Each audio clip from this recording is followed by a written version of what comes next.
What was recited in the first rak'ah was from the chapter of Al-Ma'idah, and it was speaking about particularly when Musa was ordered to go back into Palestine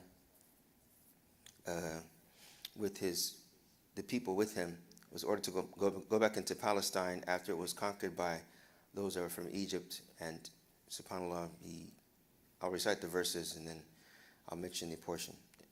Well, Allah subhanahu wa ta'ala says after وَإِذْ قَالَ مُوسَى لِقَوْمِهِ اذْكُرُوا نِعْمَةَ اللَّهِ عَلَيْكُمْ, and when Musa said to his people, remember the blessings of Allah upon you, إِذْ جَعَلَ فِيكُمْ أَنْبِيَاءَ, when He's made you anbiya and made you kings. وَآتَاكُمْ مَا لَمْ يُؤْتِ أَحَدًا مِنَ الْعَالَمِينَ, He's given you what has not been given to any people from the Alameen before. يَا قَوْمِ ادْخُلُوا الْأَرْضَ الْمُقَدَّسَةَ الَّتِي كَتَبَ اللَّهُ لَكُمْ, O my people, enter the holy land that has been written for you. وَلَا تَرْتَدُّوا عَلَىٰ أَدْبَارِكُمْ, and do not turn on your heels, for verily you will be of the losers. And this is so important of what's going on now. لَا تَرْتَدُّوا عَلَىٰ أَدْبَارِكُمْ, do not turn on your heels, for you will be of the losers. Do not turn your backs, do not be afraid. قَالُوا يَا مُوسَى إِنَّ فِيهَا قَوْمًا جَبَّارِينَ, O Musa, there are some treacherous people, overpowered, jabbarin. وَإِنَّا لَن نَدْخُلَهَا, and we will never enter, حَتَّى يَخْرُجُوا مِنْهَا, and we will not enter it until they leave. فَإِنْ يَخْرُجُوا مِنْهَا فَإِنَّا دَاخِلُونَ, if they leave it, then we will enter. Then two men said, قَالَ رَجُلَانِ مِنَ الَّذِينَ يَخَافُونَ أَنْعَمَ اللَّهُ عَلَيْهِمْ وَادْخُلُوا عَلَيْهِمُ الْبَابَ. There were two people that were from amongst them. They said, enter the bab, enter this door of Palestine. فَإِذَا دَخَلْتُمُوهُ فَإِنَّكُمْ غَالِبُونَ, and if you were to enter it, then you would be of those that would be, I want to get the correct translation here. If you were to enter it, then you would be of the victors, in the ghalibun. And then he says, وَعَلَى اللَّهِ فَتَوَكَّلُوا إِن كُنْتُم مُؤْمِنِينَ, and that's where it happened. And upon Allah subhanahu wa ta'ala, be of those that trust in Him. So right now, subhanAllah, I was yesterday with a brother, that his brother is from the Valley Ranch community, and he's trapped in Rafah. Y'all probably heard. There's people that are trapped in Rafah. There was a sister that sent me a message about a week ago, and she asked if our community, ICC, the youth could write letters. I don't know if y'all received that. So the youth could write letters to those in Gaza. So this sister, she sent me a text yesterday, and I put it on the WhatsApp group. She is trapped in Gaza as well. Okay? So they're trapped in Gaza. So you're hearing from these people, and when hearing from the brother that's trapped in there, the brother that I was with yesterday, he was saying that subhanAllah, he himself went as well. Some of you know Mahmoud Sabah in Valley Ranch. He's there now. He's trapped. His brother, I was with yesterday, he was there, and he left before this happened in Rafah border. And he was saying, subhanAllah, we've heard so many times that we've learned a lot from the people of Gaza, but he said, subhanAllah, they're calling me. He said, particularly there's this one Imam named Imam Abdullah, he said the musalla is like the room of our audio center, and it's packed. And this Abdullah, he knows he's well versed in the Quran, he knows the qira'at, he's well versed in the Quran, and he leads the people. But he says, subhanAllah, as soon as you leave the musalla,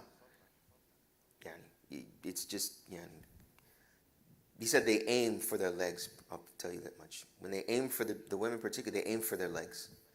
He said, so when you're seeing a lot of them, they're legless, and there's this one body parts out here. It's just, subhanAllah. So when leaving from that musalla, you're seeing all of this mayhem, you're seeing all of this. And he said something, subhanAllah, which I heard from a young girl in a video. He said, it's good if we hear the whistling of the bomb, of the drones. He said, we feel safe when we hear the whistling of the drones. Why do you think that is? Because if they hear it, they know it's not going to affect, they know it's not going to hit them. Because if it was to hit you, you wouldn't hear it. So he said, when we hear it, we feel a sense of security at the moment. So he said, subhanAllah, that was the best time of my life and the worst time of my life. The best time of his life, because he saw all the ayat and the hadith in action, right? And he was there, he was a nurse, he was helping people. I mean, he never would have anticipated that this would be in this situation. But in the worst time of his life, because he's seeing that he's leaving this, and that the situation that the people are in.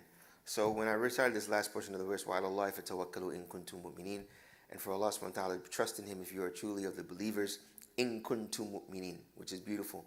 Trust in Him. Only the ones that will trust in Him are the ones that are the believers. So if you're a believer, you will have this tawakkul. If not, there won't be.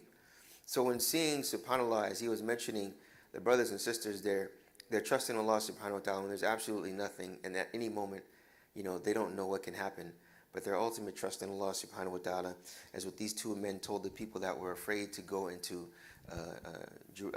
Palestine at that time when Moses ordered them, we see that the trust in Allah subhanahu wa ta'ala is very, very important for us here.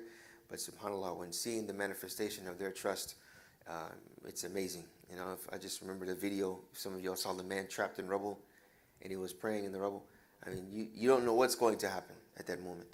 So this is a normal story for them over there. But when we see it, it's by the qadr of Allah that a camera was put on it, and we just get a glimpse of what is normal over there. So may Allah subhanahu wa ta'ala make us of those that we have our ultimate trust in Him. And when we pray, whether it's in our sujood or whether it's in our cars on our way to work, when we're thinking about them or thinking about life in general, that we make dua for them, sincere dua, that Allah protects their iman, protects their faith and their trust in Him, inshallah ta'ala. Barakallahu feekum. Assalamu alaikum wa rahmatullahi wa barakatuh.